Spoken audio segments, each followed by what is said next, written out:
اعوذ باللہ من الشیطان اللعین الرجیم بسم اللہ الرحمن الرحیم الحمد للہ رب العالمین الصلاة والسلام علی اشرف الانبیاء والمرسلین وعلی آلہ طیبین الطاہرین المعصومین الذین اذہب اللہ عنہم الرجس وطہرہم تطہیرا اما بعد۔ ہماری آپ کے ساتھ گفتگو مرحوم شیخ حسن علی اصفہانی رحمۃ اللہ علیہ کے حالات زندگی، واقعات، حکایات اور کرامات کے بارے میں جاری ہے۔ یہ جلیل القدر عالم دین حضرت امام رضا علیہ آلاف التحیت وثنا کے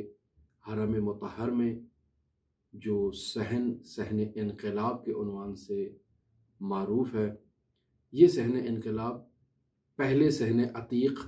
یا صحن کہنہ کے عنوان سے ایران میں پہچانا جاتا تھا۔ چونکہ امام رضا علیہ السلام کے حرم کا پرانا اور قدیمی ترین صحن ہے، اس وجہ سے اسے صحن کہنے کے عنوان سے بھی یاد کیا جاتا ہے۔ تو شیخ حسن علی اصفہانی رحمۃ اللہ علیہ جب ہم خیابان طبرسی کی طرف سے حضرت امام رضا کے حرم میں مشرف ہوتے ہیں تو وہیں دروازے کے بالکل انٹرس میں، حرم کے اندر جب صحن انقلاب میں ہم داخل ہوتے ہیں تو وہیں انٹرس میں قدموں کے نیچے شیخ حسن علی اصفہانی رحمۃ اللہ علیہ کی قبر ہے۔ شیخ حسن علی اصفہانی وہاں پر دفن ہے۔ مرحوم آیت اللہ شیخ محمد تقی بہجت فومنی رحمۃ اللہ علیہ، ان کی یہ روش تھی کہ وہ جتنا وقت مشہد مقدس میں قیام پذیر ہوا کرتے تھے، باقاعدہ زیارت کے لیے تشریف لاتے تھے، تو آیت اللہ بہجت کا روٹ یہ ہوا کرتا تھا کہ وہ صحن آزادی سے حرم مطہر میں شرفیاب ہوتے تھے، صحن آزادی سے حرم مطہر میں تشریف لے جاتے اور پھر باہر نکلتے وقت صحن انقلاب میں آتے، اور صحن انقلاب میں سیدھا شیخ حسن علی اصفہانی کی قبر اطہر میں وہاں ان کے سامنے جاتے اور جا کر شیخ حسن علی کے لیے فاتحہ کرتے، دعا کرتے، اور پھر وہاں سے شیخ حر عاملی صاحب وسائل الشیعہ کی قبر کے پاس جاتے اور وہاں جا کر دعا کرتے، اور اس کے بعد وہاں سے دوبارہ جو ہے وہ پائن خیابان اور صحن آزادی کی طرف سے واپس دوبارہ جو ہے نا وہ تشریف لے جاتے اپنے گھر کی طرف۔ اس طرح سے مرحوم آیت اللہ بہجت رحمۃ اللہ علیہ کا حرم مطہر کا ایک طواف، یعنی ایک شوط، ایک پورا چکر کمپلیٹ ہو جاتا، ہر روز کمپلیٹ ہوتا تھا،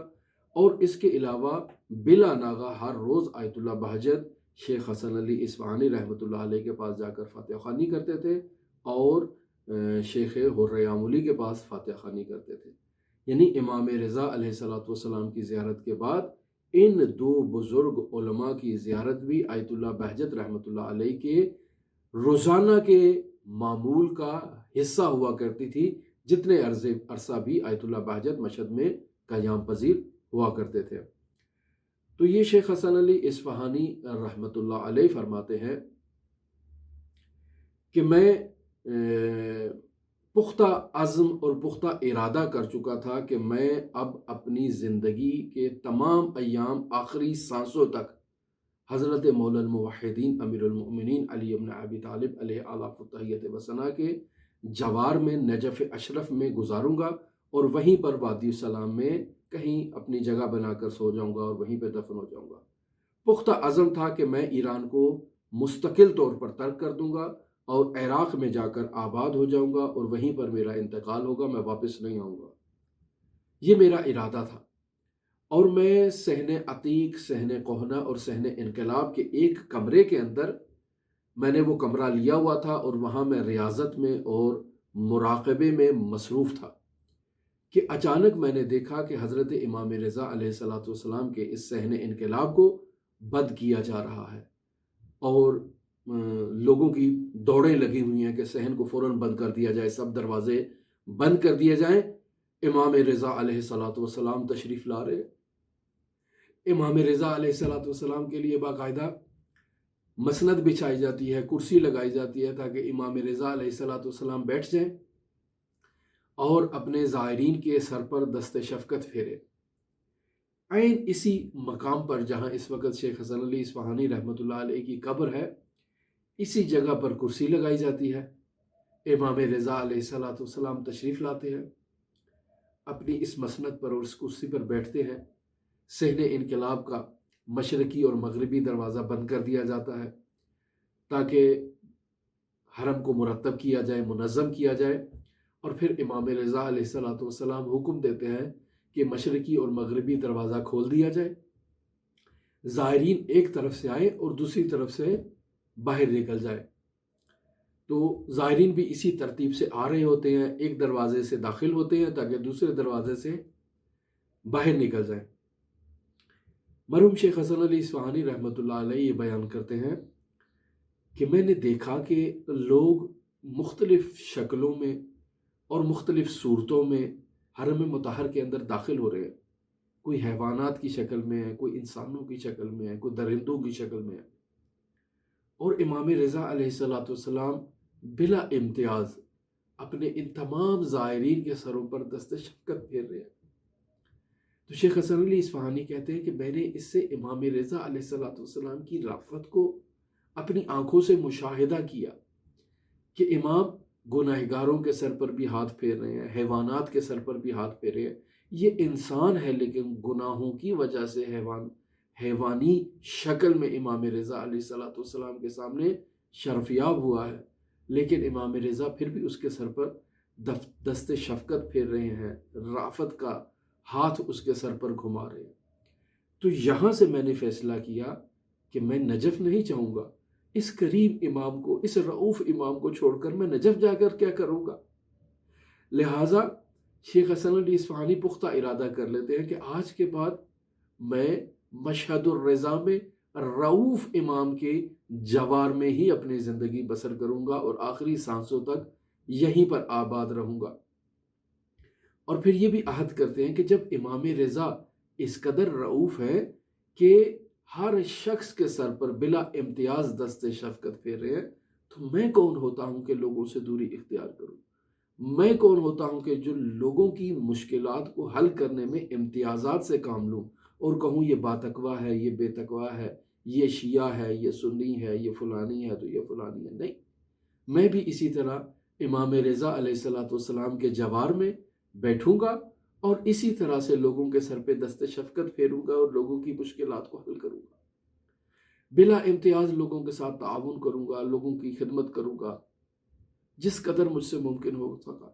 لہٰذا شیخ حسن علی اصفہانی رحمۃ اللہ علیہ کی سیر و سلوک کا بنیادی رکن یہی تھا کہ لوگوں کی خدمت کی جائے اور بطور خاص سادات کرام حضرت صدیقہ طاہرہ سلام اللہ علیہ کی ذریت کا خاص خیال رکھا جائے۔ لہٰذا شیخ حسن علی اصفہانی رحمۃ اللہ علیہ یہ وصیت کرتے ہیں کہ بیٹا یہی وہ مقام جہاں حضرت امام رضا علیہ السلام کے لیے مسند لگائی گئی تھی، مجھے اسی جگہ پر دفن کرو۔